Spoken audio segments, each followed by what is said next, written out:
আপনি অবাক হবেন, অস্ট্রেলিয়ায় একটা শহর আছে সিডনি। এই সিডনি শহরে একটা জঙ্গল আছে। এই জঙ্গলে একটা গাছ আছে, যে গাছটা মানুষের মতো রুকু করে আছে, টু দ্য ডাইরেকশন অফ কেবলা, তাও কেবলামুখী হয়ে। পত্রিকার কাটিং দেখেছেন না আপনারা? অনেক ক্যালেন্ডারেও আছে। গাছ, ইউটিউবে দেখেছেন?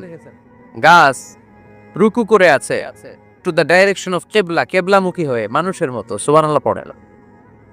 তাহলে এই মসজিদ এমন মসজিদ, এই মসজিদে 1 রাকাত সালাত পড়লে 1 লক্ষ রাকাতের সওয়াব হয়ে যায়। এই মসজিদ এমন মসজিদ, যেই মসজিদের মাঝখানে একটা ঘর আছে, ঘরটার নাম বাইতুল্লাহ। প্রতিনিয়ত এই ঘরের উপর 120টা রহমত নাজিল করে কে? সিত্তুন আলী তাইফিন, 60টা রহমত নাজিল হয় যারা কাবা ঘরের চারদিকে তাওয়াফ করতে থাকে। আরবাঈন আলিল মুসাল্লিন, 40টা রহমত নাজিল হয় যারা কাবা ঘরের চারদিকে নামাজ করতে থাকে। 20 আলিন নাযিরিন ইলাল কাবা, বাকি 20টা সওয়াব নাজিল হয় যারা শুধু কাবা ঘরের দিকে তাকিয়ে থাকে। কাবা ঘরের দিকে তাকায় থাকলে সওয়াব। সুবহানাল্লাহ বললেন না? আন-নাযার ইলাল কাবা, 3 জিনিসের দিকে তাকালেই সওয়াব। কয় জিনিস? জোরে বলেন। 1 নাম্বার আন-নাযার ইলাল মুসহাফ, কোরআনের দিকে তাকালেই সওয়াব, পড়া লাগবে না। পড়লে তো সওয়াব আছে, তাকানো মাত্রই। 2 নাম্বার আন-নাযার ইলা ওয়াজহিল ওয়ালিদাইন, মা বাবার চেহারা। মা বাবার খেদমত করলে তো সওয়াব আছেই, টাকা দিলে তো সওয়াব আছেই, কিন্তু মা বাবার চেহারার নজরের দিকে যদি রহমতের নজরে একবার তাকান, একটা কবুল হজ করলে যেই সওয়াব, ওই সওয়াব আমল নামাই দিবে কে? মা বাবা এমন জিনিস আমরা চিনলাম না। আমরা পীর সাহেবের দরবারে লাউ নিয়ে যাই আর গান গাই, সাদের লাউ বানাইলে মরে আগা খাইলাম ডগা খাইলাম, খাইলাম না ডুগডুগি না। তো কই লাউ নিয়ে যান আপনি, কই হাদিয়া নিয়ে যান? আসল পীর সাহেব তো আপনার ঘরে। আপনার আব্বা সবচেয়ে বড় পীর সাহেব, আপনার আম্মা জান আপনার জন্য সবচেয়ে বড় পীর সাহেব। গোটা বিশ্বের সব পীর সাহেব যদি 50 বার করে কোরআন খতম দিয়ে 1 গ্লাস পানির মধ্যে ফু দেয়, আর আপনার আব্বা শুধু বিসমিল্লাহ বলে যদি 1 গ্লাসের পানিতে ফু দেয়, ওই গ্লাসের পানির ফুটা আল্লাহর কাছে কবুল হয়ে যাবে। এই জন্য বিশ্বনবী বলতেন, আল জান্নাতু তাহতা আকদামি উম্মাহাতিকুম। ও দুনিয়ার মানুষেরা শোনো, দুনিয়ার পুরুষ মানুষদের পায়ের নিচে থাকে জুতা, জুতার নিচে থাকে বালু আর মাটি। আর দুনিয়ার বুকে এক একটা মায়ের পায়ের নিচে থাকে তার সন্তানদের জান্নাত। ওগো মা তুমি এই ধরনের শ্রেষ্ঠ নেয়ামত, তোমারই পদ তলে রয়েছে জান্নাত। ওগো মা তুমি এই ধরনের শ্রেষ্ঠ নেয়ামত, তোমারই পদ তলে রয়েছে জান্নাত। সুবহানাল্লাহ পড়ে। কি মা? এ মারে আমরা চিনি না। লাউ কাতাআতা জিলদাক, তোমার গায়ের চামড়া কেটেও যদি মাকে জুতো বানিয়ে দাও, ওই যে ছোটবেলায় দুধ খাইছিলা, 1 ঢোক দুধের শোধ আদায় হবে না। 1 ঢোক দুধের শোধ আদায় হবে না। ওই মা। 3 বার বললেন আল্লাহ রাসূল এই মায়ের কথা। কয়বার? আল্লাহর হাবিব বললেন মা, মা, মা, তারপরে মা কয়বার? বাবা কয়বার? তার মানে ইসলাম মাকে দিয়েছে স্বর্ণ পদক, ইসলাম মাকে দিয়েছে রৌপ্য পদক, ইসলাম মাকে দিয়েছে ব্রোঞ্জ পদক, বাবাকে দিয়েছে সান্ত্বনা পুরস্কার। ঠিক কিনা? 3 বার যদি মা হয়, 1 বার যদি বাবা হয়, তাহলে স্বর্ণ পদক কে? রৌপ্য পদক, ব্রোঞ্জ পদক, সান্ত্বনা পুরস্কার। সুবহানাল্লাহ কইতে বললেন না? ওই মায়ের চেহারার দিকে যদি রহমতের নজরে একবার তাকান, কবুল হজের সওয়াব আছে না নাই? তাহলে 1 নাম্বার কোরআনের দিকে নজর করলে সওয়াব, 2 নাম্বার মা বাবার চেহারার দিকে নজর করলে সওয়াব, 3 নাম্বার আল্লাহর কাবা ঘরের গিলাফের দিকে যখন নজর করে তাকাবেন, 20টা রহমত নাজিল করবে কে? তাহলে শ্রেষ্ঠ মসজিদ মসজিদে হারাম, শ্রেষ্ঠ মসজিদ। 2 নাম্বার হচ্ছে মসজিদ নববী, নবীর মসজিদ। ওখানে 1 রাকাত পড়লে 1000 রাকাতের সওয়াব। আমার নবী শুয়ে আছে তার পাশে, পাশেই জান্নাতুল বাকিয়া, মাকবারাতুল বাকিয়া, এরপর আছে রওদা। বিশ্বনবীর কবর থেকে মিম্বার পর্যন্ত জান্নাত, রওদাতুম মিন রিয়াদিল জান্নাহ। এটা দুনিয়ার বুকে একটা জান্নাতের টুকরা। কোন সুবহানাল্লাহ। ওখানে নামাজ পড়ার জন্য খুব ধাক্কাধাক্কি হয়। পুরো মসজিদে নববীর কার্পেটের এক কালার, ওইটার কার্পেটের আরেক কালার। যারা হজ উমরা করেছেন দেখে এসেছেন, জায়গা পাওয়া যায় না, খুব ধাক্কাধাক্কি হয় ওই জায়গাটাতে সালাত পড়ার জন্য। এটা হচ্ছে দ্বিতীয় মসজিদ শ্রেষ্ঠত্বের দিক থেকে। তৃতীয় মসজিদ হচ্ছে মসজিদে আকসা, ফিলিস্তিনে। আহা, এই দুইটাতে যাওয়ার সুযোগ হইলো, ওইটাতে যাওয়ার সুযোগ নাই। ইসরায়েলি হায়েনাদের দখলে, চিল্লা এখন ঠিক কিনা? আমরা আল্লাহর কাছে চাই আমরা মসজিদুল হারামে, মসজিদ নববীতে যেমনে সালাত পড়তে পারি, বাইতুল মাকদাসে যেও যেন সালাত পড়তে পারে। আল্লাহ তুমি তৌফিক দাও।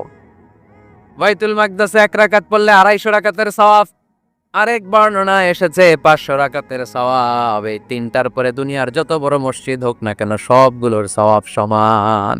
সুবহানাল্লাহ পড়েন। তাহলে আমরা মসজিদ আবাদ করতে চাই, কি করতে চাই? এই মসজিদ হচ্ছে আমাদের মুসলমানদের সামাজিক ঐক্যের কেন্দ্রবিন্দু। সামাজিক ঐক্যের কেন্দ্রবিন্দু আমাদের মসজিদ, বুঝতে হবে। এটা খ্রিস্টানদের চার্চের মতো, এটা ইহুদিদের সিনাগগের মতো, এটা শিখদের গুরুদুয়ারার মতো গতানুগতিক কোনো ইবাদত গাহ বা উপাসনা কেন্দ্র নয়। এটা আমাদের ঐক্যের ভিত্তি। চিল্লায় বলেন ঠিক কি না? বিশ্বনবী মসজিদে নববী থেকে সব করেছেন। বিশ্বনবীর মসজিদে নববীটাই ছিল ক্যান্টনমেন্ট, সেনাবাহিনীর ক্যান্টনমেন্ট ছিল এটা। বিশ্বনবীর মসজিদে নববী ছিল গণভবন, আমার নবীর মসজিদে ছিল বঙ্গভবন। এইখানেই ছিল সুপ্রিম কোর্ট, হাইকোর্ট। এখানে বসেই বিশ্বনবী যুদ্ধের জন্য সেনা প্রেরণ করতেন। এখানে বসেই বিশ্বনবী বেকারদের কর্মসংস্থান করতেন। এখানে বসেই বিশ্বনবী বিধবা নারীদের জন্য ভাতার ব্যবস্থা করে দিতেন। এই মসজিদের মধ্যে বসেই বিশ্বনবী আহলে সুফার সাহাবীদেরকে হাদিসের শিক্ষা দিতেন। সুবহানাল্লাহ পড়েন। এজন্য মসজিদের নানামুখী ব্যবহার আছে। আমরা শুধু এটা ইবাদতের জন্য রাখছি, কিন্তু বিষ্ণু ঈসা ইসলাম এটাকে নানা কাজে লাগিয়েছেন। আমাদের মসজিদগুলোকে আমরা শুধুমাত্র জিকির আর সালাতের জন্য নির্ধারণ করেছি, কিন্তু বিষ্ণু ঈসা ইসলাম নানামুখী কাজ এই মসজিদের ভেতরে করেছেন। মসজিদে নববী বাচ্চাদের জন্য উন্মুক্ত ছিল, নারীদের জন্য উন্মুক্ত ছিল, হিজরাদের জন্য উন্মুক্ত ছিল। সুবহানাল্লাহ কইতে পারলেন না? হিজরা আছে এলাকায়, টাঙ্গাইলে দেখলে কি করেন? টিটকারি মারেন, হাসেন। আপনাকে মারে? হ্যাঁ, ওরাই মারে। কি টাকা দাবি করে না? এই দোষটা ওদের না তো, দোষটা তো আমাদের। ওদেরকে তৃতীয় লিঙ্গি হিসেবে স্বীকৃতি দিয়েও ওদের সব ধরনের সুযোগ সুবিধা গভর্নমেন্ট হয়তো এখনো দিয়ে সারতে পারে নাই। এটা গভর্নমেন্টের দায়িত্ব। এই বিশাল জনগোষ্ঠীকে গভর্নমেন্ট কি করবে? 2008 সালে ভোটাধিকার দেওয়া হয়েছিল, তারপরেও কোথাও এদের জন্য নাম নাই। একটা বাচ্চা যদি হিজরা হয়ে জন্মায়, মা বাবা তার পরিচয় কারো কাছে দিতে চায় না, লজ্জায়। এর স্কুলে ভর্তি করাইলে স্কুলের ফর্মে আছে ছেলে বা মেয়ে, এটার কোন জায়গায় দিব? ছেলেতে না মেয়েতে? আহা, এজন্য এরাও সমাজে বিচ্ছিন্ন, আলাদা। এরা খুঁজতে থাকে, দেখি আমার মতো কে আছে, তখন এরা হিজরা পাড়ায় চলে যায়, যে একসাথে থাকে, একজনের নেতৃত্বে বরের গাড়ি আটকায়, আর কয় 5,000 টাকা দে, নাইলে তোর খবর আছে না নাই? নতুন বাচ্চা হইলেই কাঁথা শুকাইতে দেখলে ওরা যে হামলা করে, বাচ্চারা নিয়ে খেলাধুলা শুরু করে। তো ওদেরকে তো আমরা কর্মসংস্থানের ব্যবস্থা করি নাই তো আমরা। পৃথিবীর বিভিন্ন দেশে সুপার শপে দেখবেন হিজরা। এটা খুবই ন্যাচারাল। আমারও একটা সন্তান হিজরা হইতে পারে না? আপনার একটা সন্তান, ছেলে মেয়ে কোনোটা না হইয়া হিজরা হইতে পারে না? আমি যে ছেলে হইছি কার ইচ্ছায়? আমার বোন যে মেয়ে হইছে কার ইচ্ছায়? হিজরা যে হিজরা হয়ে দুনিয়ায় আসলো, এটাও কার ইচ্ছায়? আসল ইচ্ছাটা কার? কর্মসংস্থানের ব্যবস্থা করে দেন। হিজরাদেরকে দেখলে যেহেতু মানুষ ডরায়, এদেরকে আপনি রাস্তাঘাটের জ্যাম ঠিক করার দায়িত্ব দিয়ে দেন, কেউ আর উল্টা পথে যাবে না, ঠিক না? পুলিশের দায়িত্ব দিয়ে দেন, রাস্তাঘাটে এরা দাঁড়াইলে লাঠিও লাগবে না মানুষ, ঠিক কিনা? তো এগুলো তো কাজে লাগাইতে হবে। জনসংখ্যাকে যদি জনশক্তিতে আমরা রূপান্তরিত করতে না পারি, তাহলে বিপদ আছে না নাই? বলছিলাম আমার নবীর মসজিদ এটা যেন মসজিদ না, মুসলমানদের মসজিদ খ্রিস্টানদের গির্জার মতো না, হিন্দুদের মন্দিরের মতো না, ইহুদিদের সিনাগগের মতো না, শিখদের গুরুদুয়ারার মতো না। মুসলমানদের মসজিদ এটা মুসলমানদের সামাজিক ঐক্যের প্রাণকেন্দ্র, ঠিক কিনা? মসজিদে নববী সবার জন্য খোলা। বাচ্চারা যেত, আমরা কি বাচ্চাদেরকে মসজিদে যেতে দেই? কি করি? ধমক দেই, বিশেষ করে মুরব্বী বাবারা ধমক দেয়, রেগে যায়।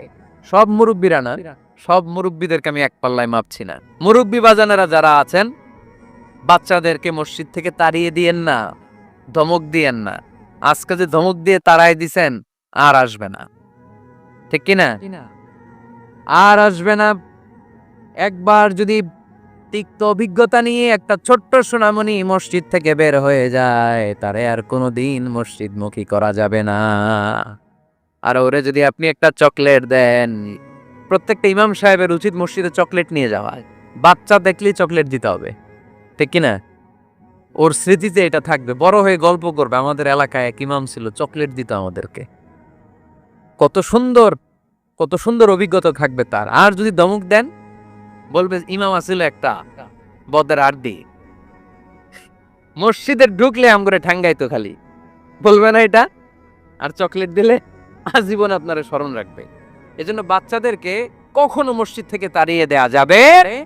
মসজিদে নববীতে যদি বাচ্চা ঢুকতে পারে, আমাদের মসজিদে কি সমস্যা?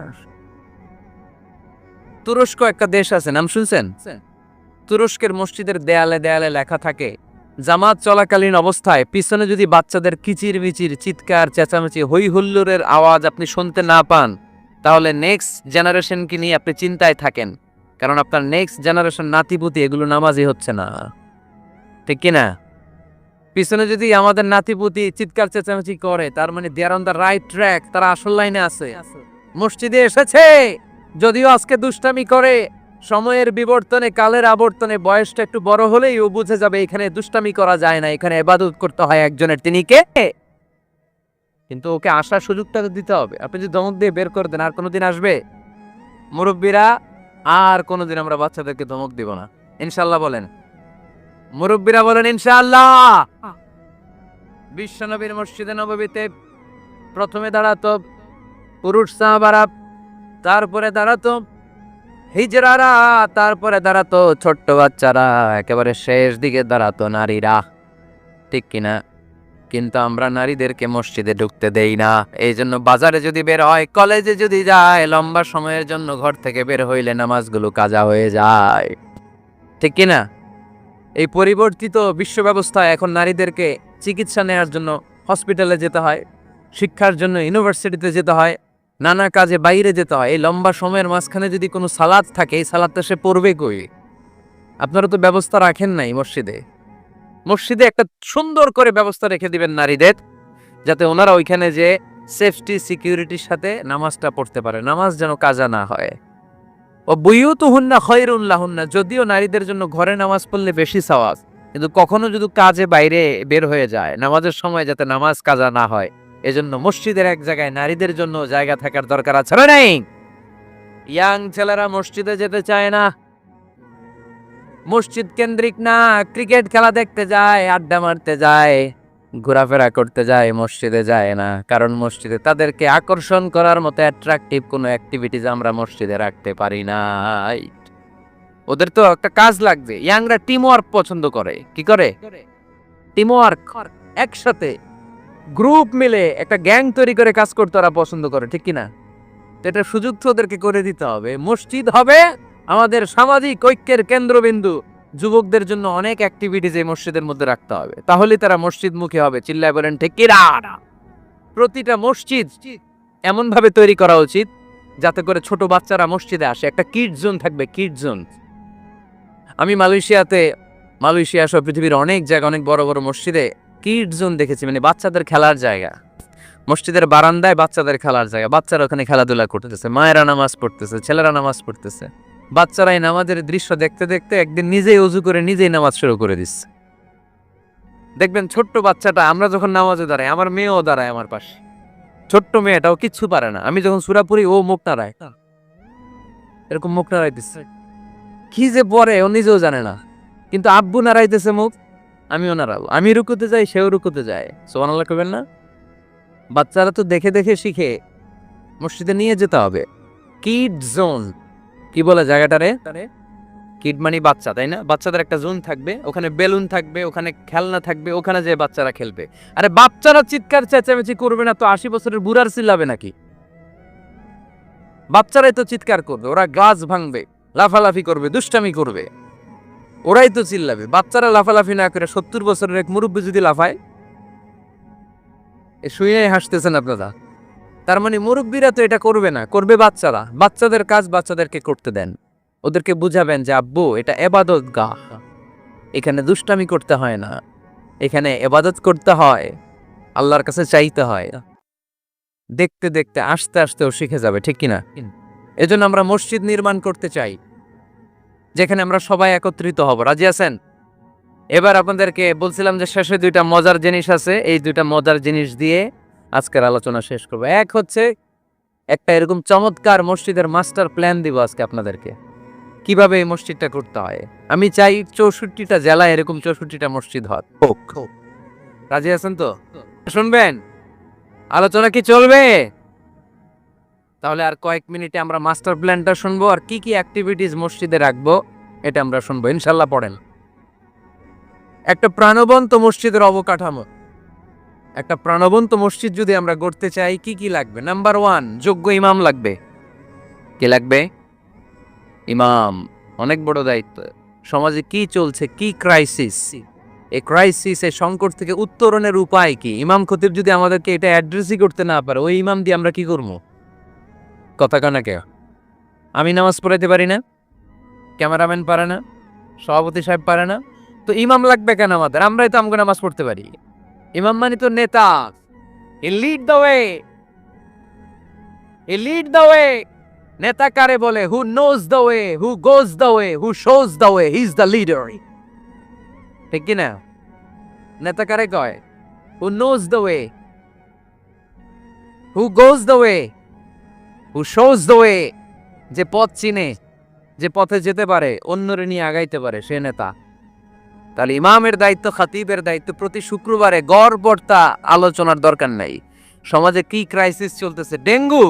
এই ডেঙ্গু অবরোধে, ডেঙ্গুকে ঠেকাতে বিষ্ণু ইসলামের কি নীতিমালা ছিল, ওইটা শোনাইতে হবে আমাদেরকে ইমাম সাহেবের। ঠিক কিনা? প্রচন্ড শীতের প্রকোপে কাঁপছে পুরো বাংলাদেশ, শীতকালে বিশ্বনবী কি আমল করছে ওইটা শোনাইতে হবে এখন আমাদেরকে। কথা কয় না? এখন চলতেছে শীত, আপনি খিজির আলাইহিস সালামের গল্প শোনাইতেছেন, হবে?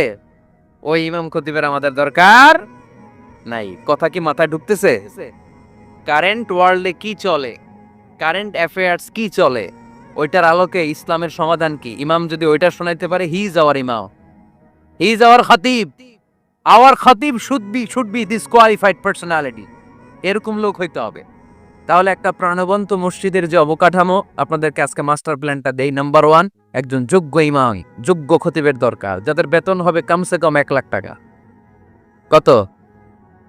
হুজুর এইবার আর আমরা নাই, অহন আমি নাই, অহন আমনে থাকেন। দিবেন না? দিবেন না? ওইরকম ইমাম পাওয়া গেলে দেওয়া যাবে না? যাবে।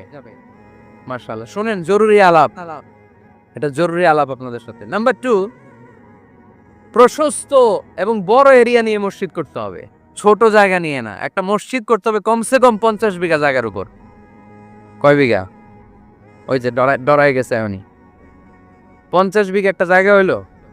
এরকম জায়গা দেওয়ার মানুষ অনেক আছে। ওনারা এরকম সুন্দর মাস্টার প্ল্যান দিতে হইলে আজকের এটার পরে যে কত ফোন কল আমার কাছে আসবে যে হুজুর আমি 50 কোটি টাকা নিয়ে রেডি, আপনি এসে উদ্বোধন করে দিয়ে যাবেন মসজিদ। শুনবেন আপনারা কয়দিন পরে, আজকের এই আলোচনার পর ইনশাল্লাহ। পড়েন। অনেক বড় প্রশস্ত এরিয়া নিয়ে আপনার মসজিদ করতে হবে। ঢাকার মসজিদগুলো দেখছেন চিপা গলি, এটা যে মসজিদ বোঝাই যায় না। আরে মসজিদের শান শৌকত আর ইমেজ দেখে বিধর্মী ভাইয়েরা মুসলমান হওয়ার জন্য পাগল হয়ে যাবে, মসজিদে ঢুকার জন্য পাগল হয়ে যাবে। কি সুন্দর মসজিদ তোমাদের, কত চমৎকার, ফ্যান্টাস্টিক, মার্ভেলাস মসজিদ তোমাদের। দেখতে যাব আমরা, দেখতে যায়ও। মালয়েশিয়াতে 4টা বড় মসজিদ আছে, 2টা পুত্রাজায়াতে। একটার নাম স্টিল মস্ক, মিজান তুয়াঙ্কু জাইনুল আবেদিন মস্ক, বিশাল মসজিদ। আরেকটা আছে পুত্রা মস্ক, মাহাতির মাহমুদ ওখানে সালাত পড়ে, ডক্টর জাকির নায়েক সালাত পড়ে, আমি যাই মাঝে মাঝে মসজিদে। এরপর মসজিদ বিলায়া আছে একটা, বিলায়া পেরসেক্তুয়ান ফেডারেল টেরিটরি মস্ক, আল্লাহু আকবার, তুরস্কের ব্লু মস্কের আদলে করা। আরেকটা আছে মালয়েশিয়ার জাতীয় মসজিদ নেগারা, মসজিদ নেগারা বলে এটাকে, জাতীয় মসজিদ। এত সুন্দর মসজিদ, বিশাল এরিয়া নিয়ে। মসজিদ কোনো ছোট জায়গায় হবে না, বিশাল এরিয়া নিয়ে। পাঞ্জেগানা নামাজের জন্য আলাদা ছোট্ট মসজিদ জায়গা হতে পারে, কিন্তু জামে মসজিদ হলে ওটা ছোট বানাইলে চলবে? এটা যদি আমাদের সামাজিক ঐক্যের কেন্দ্রবিন্দু হয়, এটা তো অনেক বড় গ্যাদারিং এর জায়গা থাকতে হবে, ঠিক কি না? বিশাল এরিয়া নিয়ে মসজিদ হইতে হবে। 2 নাম্বার, পর্যাপ্ত পার্কিং ব্যবস্থা থাকতে হবে মসজিদে। একমত না দ্বিমত? এইখানে যদি আপনি জগৎ বিখ্যাত আলেম রাখেন, খতিব রাখেন, যিনি প্রতি সপ্তাহে কি ঘটে বাংলাদেশে ওইটারে কোরআন হাদিসের আলোকে ব্যাখ্যা করে, তো ওনার কথা শোনার জন্য এরকম লাখ লাখ লোক জড়ো হবে না? এরা এদের প্রাইভেট কার নিয়ে আসবে, অনেক এলিট লোকেরা প্রাইভেট কার নিয়ে আসবে ওনার খুতবা শোনার জন্য। অনেকে নিজের হুন্ডা চালায় আসবে, সাইকেল নিয়ে আসবে, তো এগুলো রাখবে কোথায়? রাস্তা জ্যাম বাজাবেন নাকি? না, বিশাল পার্কিং লট থাকবে। ওই পার্কিং লটে প্রত্যেকের পার্কিং এর ব্যবস্থা থাকবে। প্রয়োজনে এই পার্কিং এর মধ্য দিয়ে আইডিয়া জেনারেটিং একটা সিস্টেম আপনি করতে পারেন, যে গাড়ি পার্ক করলে 20 টাকা, হুন্ডা পার্ক করলে 10 টাকা। এক জায়গায় আমার মাহফিলে শুধু পার্কিং দিয়ে কামাইছে 7 লক্ষ টাকা। সুবহানাল্লাহ নাই? This is called idea. বর্তমান পৃথিবীতে আইডিয়ার বড় দাম। পার্কিং লট রাখতে হবে, বিশাল বড় পার্কিং লট। মসজিদ ছোট জায়গায় হবে না, অনেক বড় জায়গায় খোলামেলা ভেন্টিলেশন সিস্টেম থাকতে হবে। এরপরে মনোরম ওয়াশ এরিয়া লাগবে, ওয়াশ এরিয়া যেখানে সুন্দর অজু করা যায়, গোসল করা যায়। আমাদের বাংলাদেশের মসজিদের টয়লেটে ঢোকা যায়, দুর্গন্ধ কারে কয়? বদনার মধ্যে হাত দেওয়া যায় না, টিস্যু নাই।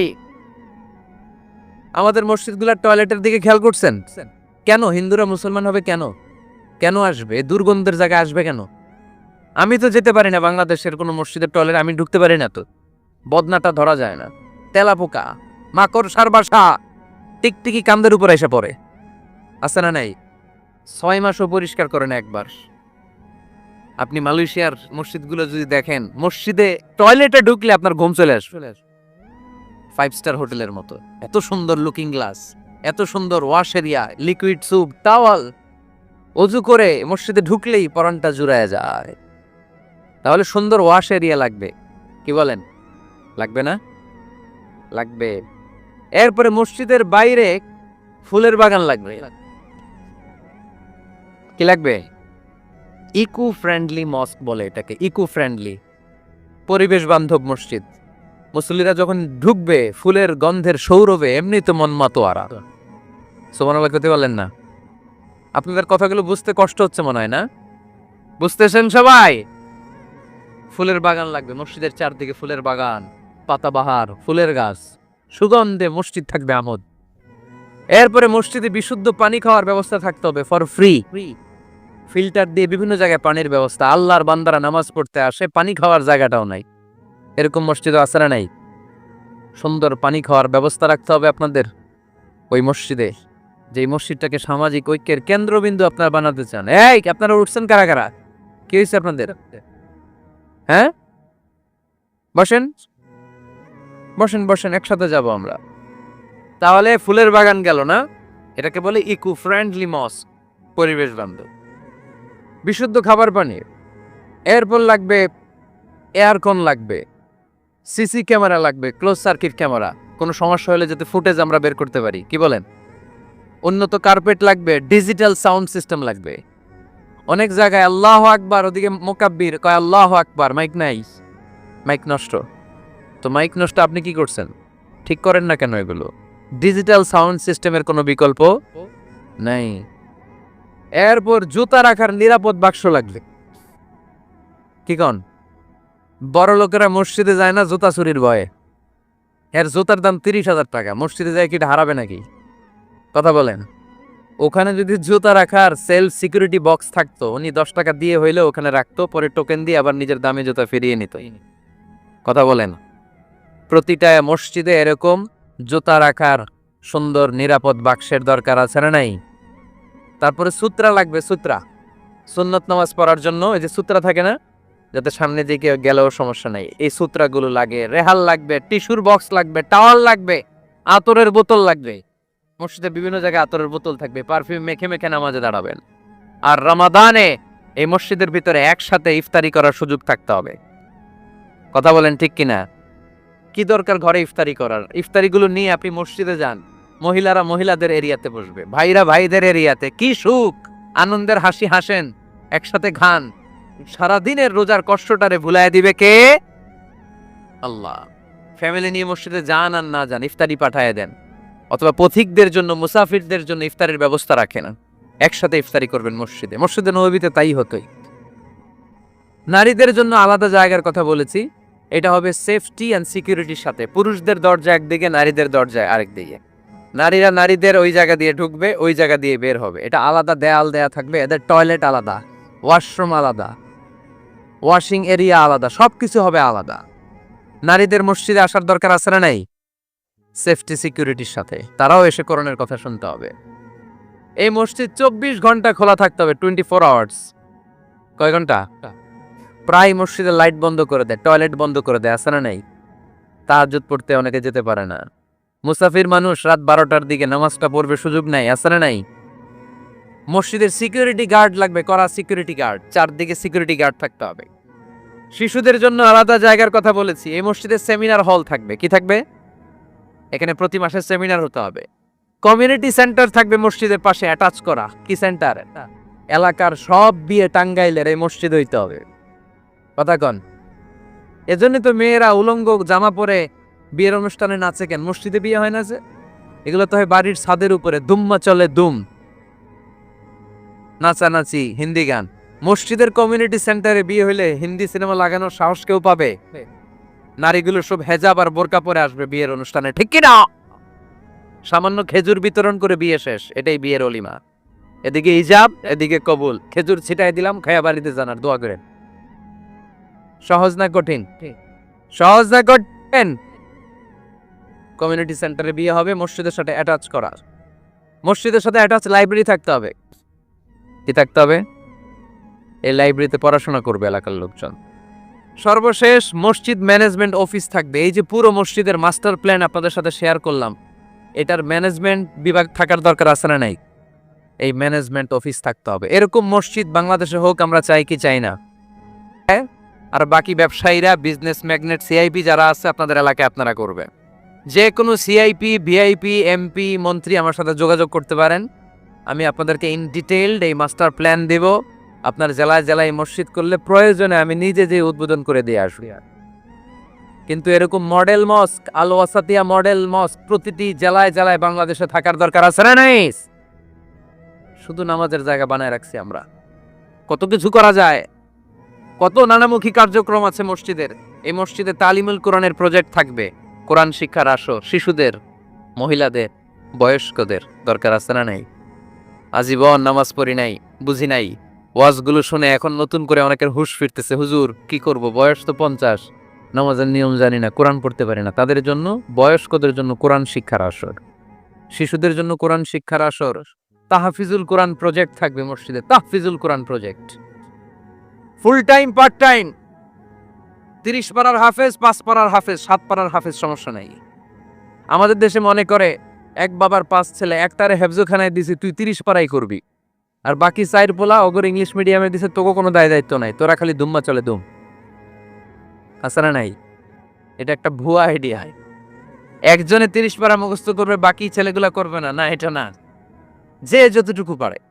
আরব দেশে, মিশরে আমি পড়াশোনা করেছি 5 বছর। আমি মিশরের ড্রাইভারদের সাথে দেখলে জিজ্ঞেস করতাম, হাবিবি আমেলে হাফিজতে কাম গুজ মিনাল কোরআন, কোরআনের কয় পারা মুখস্থ পারো? বলে মালিশ বা আশরাতা আগজা বাস। সরি, আমি আসলে বেশি মুখস্থ করতে পারি না, 10 পারা করছি। ড্রাইভার, সুবহানাল্লাহ নাই? মিশরের এমন কোন লোক নাই যারা 5 পারা 10